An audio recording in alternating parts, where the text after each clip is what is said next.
I want to focus on that last sentence. As POTUS, as President of the United States, he, Donald Trump, is incapable of accomplishing anything. When you made that statement, Mr. Dean, what did you have in mind? You thinking about the 3.2% economic growth rate we had the last quarter? Thinking about the fact we got the lowest unemployment in 50 years? How about the fact the hostages are back from North Korea? Maybe you were thinking about this. When you said the President of the United States was incapable of doing anything, were you thinking about the fact that the embassy is now in Jerusalem? I mean, I think about this one. Every single candidate for as many cycles as I can remember, Republican and Democrat, have promised the American people, you elect me, we're going to move the embassy to Jerusalem. And guess what? They get elected and they come up with a million reasons why they can't do what they said they were going to do. But this president didn't. Oh man, did you just see that? That's just a little taste of what we're about to watch. This is exactly why Representative Jim Jordan is one of the most effective guys in Congress. What's up, everybody? Welcome back to the channel. Today we're reacting to a clip that's just pure fire. It's Jim Jordan absolutely dismantling Chairman Nadler's star witness, former Nixon counsel John Dean, during a House Judiciary Committee hearing. Now, the mainstream media will probably tell you this is just political theater, but what I see is one guy, Jim Jordan, who came prepared with facts and receipts. This is a masterclass in how to cut through a planned narrative. You can see Chairman Nadler wants to build this big case, and Jordan just isn't letting it happen. We're going to watch the whole thing, and I'm going to break down exactly how Jordan does it. All right, let's get into the full video. Ohio, Mr. Jordan. Thank you, Mr. Chairman. At a memorial event for David Hamburg, Speaker Pelosi and I had a chance to discuss impeachment. Mr. Dean, who wrote that? I did. 1 month ago, May 11th, 2019, haven't we been too long in not giving Trump a meaningful moniker? Should it be deranged Don, deadbeat Don, demagogue Don? Thoughts, please, comments. Mr. Dean, who wrote that? I assume that was mine. It was yours. 19 days ago, May 22nd, 2019, there was this. We are witnessing Trump's massive cover-up of his criminal behavior. As POTUS, he's incapable of accomplishing anything. Mr. Dean, you know who wrote that? I suspect that was me again. It was you. I want to focus on that last sentence. As POTUS, as President of the United States, he, Donald Trump, is incapable of accomplishing anything. When you made that statement, Mr. Dean, what did you have in mind? You thinking about the 3.2% economic growth rate we had the last quarter? Thinking about the fact we got the lowest unemployment in 50 years? How about the fact the hostages are back from North Korea? Maybe you were thinking about this. When you said the President of the United States was incapable of doing anything, were you thinking about the fact that the embassy is now in Jerusalem? I mean, I think about this one. Every single candidate for as many cycles as I can remember, Republican and Democrat, have promised the American people, you elect me, we're going to move the embassy to Jerusalem. And guess what? They get elected and they come up with a million reasons why they can't do what they said they were going to do. But this president didn't.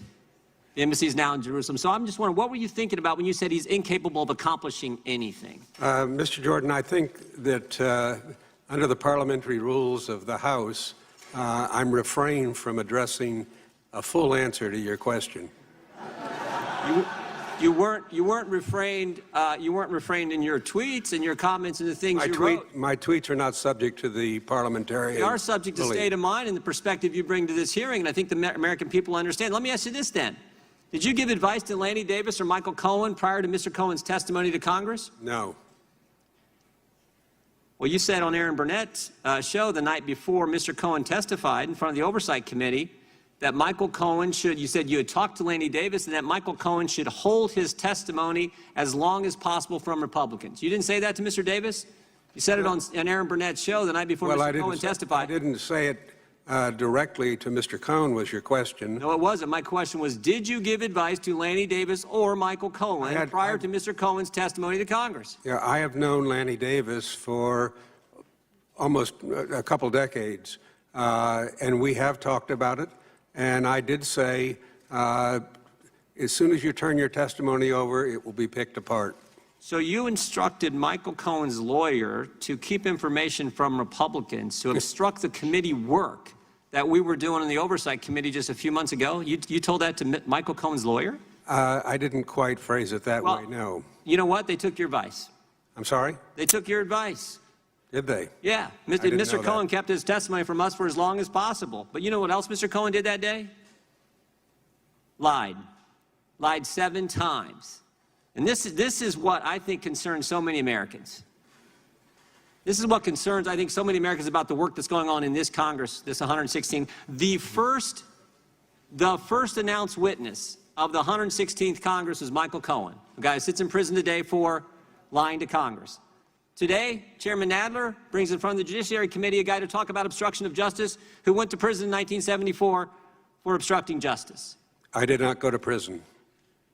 Okay. You pled guilty to obstruction of justice. I'm glad you got to stay out of prison then, I guess. What bothers me the most, though, is this committee's failure to investigate how the whole Trump-Russia thing started. This is the Judiciary Committee. We're supposed to, how this whole thing began. And I said this a few weeks ago, but I want to remind this committee what the Attorney General of the United States said 8 weeks ago when he testified in front of the Senate. Said 4 important things about the beginnings of the Trump-Russia investigation. He said there was a failure of leadership at the upper echelon of the FBI. His words, not mine. Upper echelon. That's certainly true. Comey, McCabe, Baker, Strzok, Page, they've all been fired, demoted, let go, they're gone. Some of them are under investigation by the Justice Department. He said spying did occur. He said it twice. He said there's a basis for his concern about the spying that took place. And he used 2 terms that, again, I think this committee should find frightening and should be looking into. Unauthorized surveillance and political surveillance. Scary terms. So the good news is, even though this Congress has memorandums of understanding between the key committee chairmen on how they're going to coordinate their attack on the president, even though this Congress' first big witness, first big hearing, Michael Cohen, a guy who sits in prison for lying to Congress, and even though we now have a guy testifying about obstruction of justice who pled guilty to obstruction of justice, we should be looking into the things Bill Barr's looking at. Now, the good news is Mr. Durham's doing that. But this is the part I think that frustrates so many. Mr. Chairman, I would hope the Judiciary Committee and the history this committee has for protecting fundamental liberties would begin to look into those key issues, the whole premise for how this Trump-Russia investigation started in the first place. And I'll finish again with this. Emmett Flood wrote a letter to the Attorney General a few weeks back, made an important point. He said we would all do well to remember, if they can do it to a president, imagine what they can do to you and me. Imagine what they can do to regular citizens across this great country. That should be what this committee most safeguards and most protects. And instead, we got memorandums of understanding between the chairmen. We got Michael Cohen testifying for 7 hours, getting advice from the witness here on obstructing the committee work and not sharing the information with us in a timely fashion. And now we got John Dean, 45 years ago, pled guilty to obstruction of justice, and now coming in to enlighten the Judiciary Committee on Obstruction of Justice when we could be going right to the start of how this whole thing started. I yield back. Okay, let's break this down, because that was something else. Right from the jump, Chairman Nadler yields the time, and you can almost see him thinking this is going to go his way. But Jordan doesn't waste a second. He doesn't go for opinions. He doesn't grandstand. He comes in, quiet, reading from a paper. Mr. Dean, who wrote this? He starts with Dean's own words. First, the quote about talking impeachment with Pelosi. Dean admits, I did. Okay, strike one. Your bias is already showing. But then Jordan hits him with the tweet, the one where Dean is asking his followers for meaningful monikers for the president. Deranged Don, Deadbeat Don, Dimwit Don. And Dean's answer? I assume that was mine. He assumes. He knows exactly what he wrote. Jordan has him on the record right out of the gate, showing this isn't some impartial expert on obstruction. This is a guy who hates the president and has a clear agenda. And then Jordan brings up the kill shot. The tweet where Dean says President Trump is incapable of accomplishing anything. This is where Jordan's preparation shines. He doesn't just let that hang there. He pivots and boom, he starts listing facts. You thinking about the 3.2% economic growth? Thinking about the lowest unemployment in 50 years? Thinking about the hostages back from North Korea? Thinking about the embassy in Jerusalem? He's not yelling. He's just listing facts that completely destroy Dean's opinion. And what does John Dean do? He can't defend his tweet. He can't argue with the facts. So he hides. He gives this smirking answer.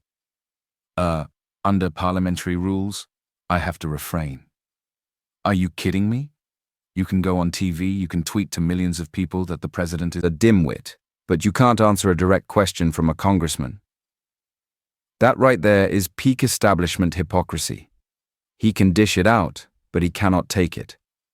Jordan exposed him perfectly. He showed that Dean isn't an expert witness. He's just another bitter partisan. But Jordan wasn't done. That was just the appetizer. He then pivots to Michael Cohen. Remember him? The other star witness Chairman Nadler brought in. Jordan asks Dean, "Did you give advice to Lanny Davis, Cohen's lawyer?" Dean says no. And Jordan, who always has the receipts, hits him again. He quotes Dean from a TV show admitting he talked to Lanny Davis and told him to hold his testimony from Republicans for as long as possible. When Jordan repeats the question, Dean finally admits it. "We have talked about it." And he admits he told him to hold the testimony back. Jordan just got him to admit on camera that he advised another witness's lawyer on how to obstruct the committee's work. You can't make this stuff up. And Jordan's line, "You know what? They took your advice," was just perfect. This all leads to Jordan's closing monologue, and this is where he directly confronts Nadler's whole agenda. This is what frustrates me and so many of you. Jordan just lays it all out. He points out that Chairman Nadler's first big witness was Michael Cohen, a guy who was in prison for lying to Congress. And Nadler's second big witness, the guy sitting right there, is John Dean, a guy who, as Jordan points out, pled guilty to obstruction of justice back in the 70s. This is their all-star lineup, a convicted liar and a guy who pled guilty to obstruction. And this is the whole point. Jordan nails it. While Chairman Nadler is running this entire hearing, digging up witnesses from 45 years ago and coordinating with convicted liars, they are refusing to investigate how this whole Trump-Russia thing started. They don't want to look at the unauthorized surveillance or the political surveillance that Bill Barr talked about. They don't want to find out how our own government was used to spy on a presidential campaign. No, Chairman Nadler would rather bring in John Dean to talk about his feelings and his tweets. This is why Jim Jordan is so important. He's not playing Nadler's game. He's in there, in the lion's den, staring right at the chairman and calling out this entire sham for what it is. He's asking the real questions. He's exposing Nadler's hearing as pure political theater. What a performance. That's just my take. What did you think? Did Jordan nail him, or am I missing something? Let me know your full reaction in the comments below. Thanks for watching, and I'll see you on the next one.